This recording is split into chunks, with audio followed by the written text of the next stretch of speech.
before you move on, you understand that the Islamic view of dictation creates problems for them, because if the Quran is divinely dictated, where Muhammad's personality is not incorporated, that creates a host of problems, because the Quran is full of ambiguities, inconsistencies, contradictions. And ask any scholar of the Arabic language who's not a Muslim, because many Muslims will cover up the fact that I understand. Are there Arabic incongruities where the Arabic is imperfect or inaccurate? Grammatical mistakes. They'll tell you this. There's over 100. So that either means Allah cannot speak Arabic, because remember, it's divinely dictated, or it's not divine dictation. It's simply a production of an imperfect Arab who spoke Arabic imperfectly and wrote Arabic imperfectly. For example, there was a scholar of Arabic named Ali Dashti, an Iranian, who wrote a book, but it was published after his death. Muhammad, 23 years. I have clips from him where he says, and he knew Arabic, he talks about the ambiguities, the grammatical mistakes of the Quran. In fact, that you'll find that the gender and the concord meaning, when you look at the Arabic verb, the gender of the verb doesn't match the noun doing the action, or it won't even match the concord, so that you have a singular noun, but then you have a plural verb. It's full of those kind of mistakes, but you'd have to know Arabic to know that. So now I ask the Muslims, since you believe the Quran is divinely dictated, is Allah speaking bad Arabic? Because remember, there's no human personality involved in the production of the Quran, right? Well, from what I understood, when they say that it's eternal and divine, is that the words spoken are eternal and divine. You know what I mean? Allah speaks poor Arabic then. That's my point. Oh, yeah. Because what is it, the gender or whatever? Yeah, because for example, if you have a singular subject and then you describe him performing an action, that's the verb. But the verb is plural. Well, if it's a singular subject, why do you have a plural verb? It's like it's say, Sam, they went to the store. What do you mean, Sam, they went? Sam, he went to the store, right? Yeah. Okay, but that's what you find in the Quran. What you find in the Quran are these grammatical errors where the verbs, nouns don't match one another, and the number doesn't match. And I'm going to. Is that the Quran now in Arabic? Yes, the Quran you have today.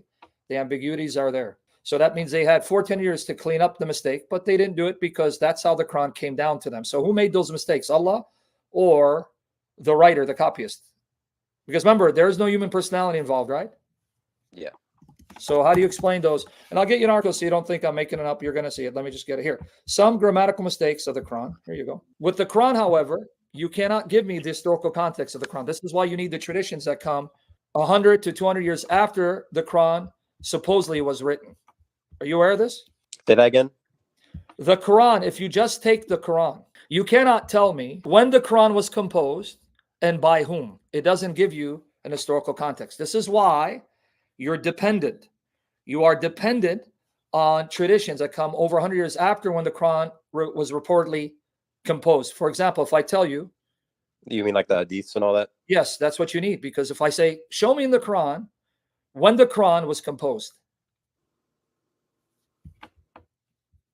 Can you show it to me? Even so. Uthman can't show it to me.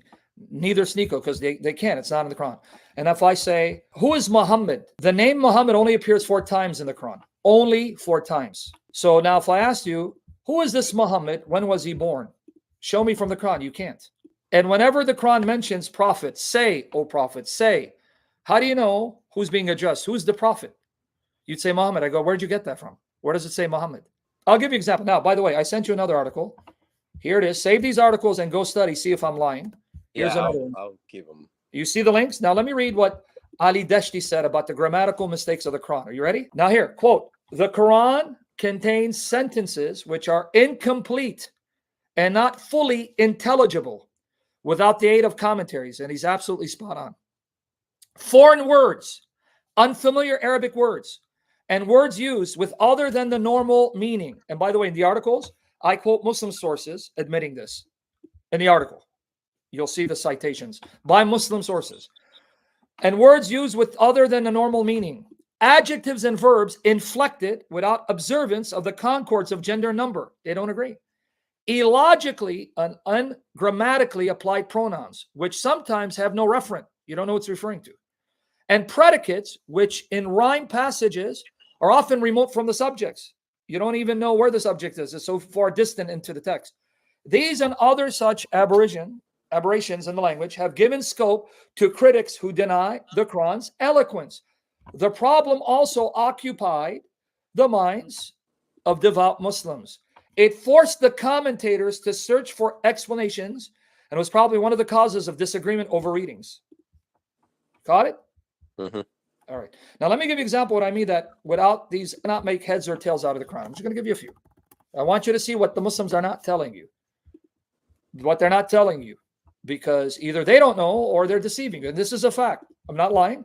You can easily go back and then test me by asking a scholar these questions. See how he's going to answer you. Can he answer you from the Quran? He can't do it.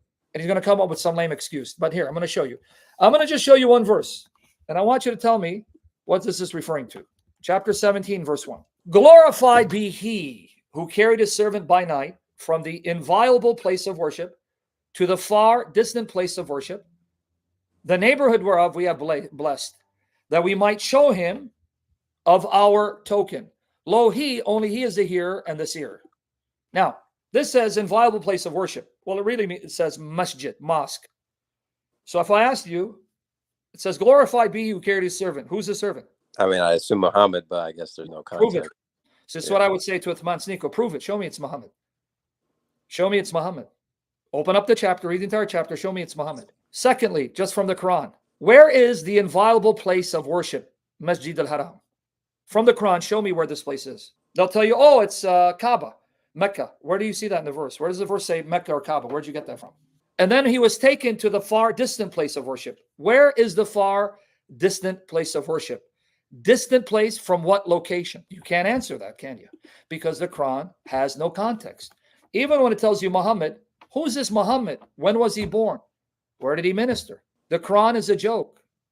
The real miracle is that people think the Quran is a miracle. This is why they're always quoting to hadiths, narrations, because they can't give you this information from the Quran. I'll give you one more example, then you can ask questions. But these are things they're not going to tell you. Chapter 111. Perish the hands of Abu Lahab. Notice the man's name is Abu Lahab. Perish the hands of Abu Lahab. Not will avail him his wealth and what he earned. His wealth won't avail him. He will be burnt in a fire of blazing flames, and his wife, the carrier of firewood, and her neck will be a rope of palm fiber. Who's Abu Lahab? Who is he? Like I said, I don't know enough, to be honest. No, it's not only you. I'm telling you. Ask anyone. Say, from the Quran, can you tell me who Abu Lahab is? They'll say, Uncle Muhammad. Say, where did you get that from the Quran? Oh, that's the hadith. No, but I asked you, from the Quran, can you tell me who this is? They can't. What did this man do? And what was the crime of his wife that got Allah so angry that he even recited a chapter that's supposedly uncreated? Remember, these are the words of Allah, right? Yeah. So, and they're uncreated, right? Because the Muslim position, the Sunni position of Uthman Fibn and sneakers, the Quran is uncreated. It's kalam Allah. It's the speech of Allah. It has no beginning. So you want me to believe that these words are uncreated. They never began, so that in eternity, Allah was busy cursing someone who didn't exist yet.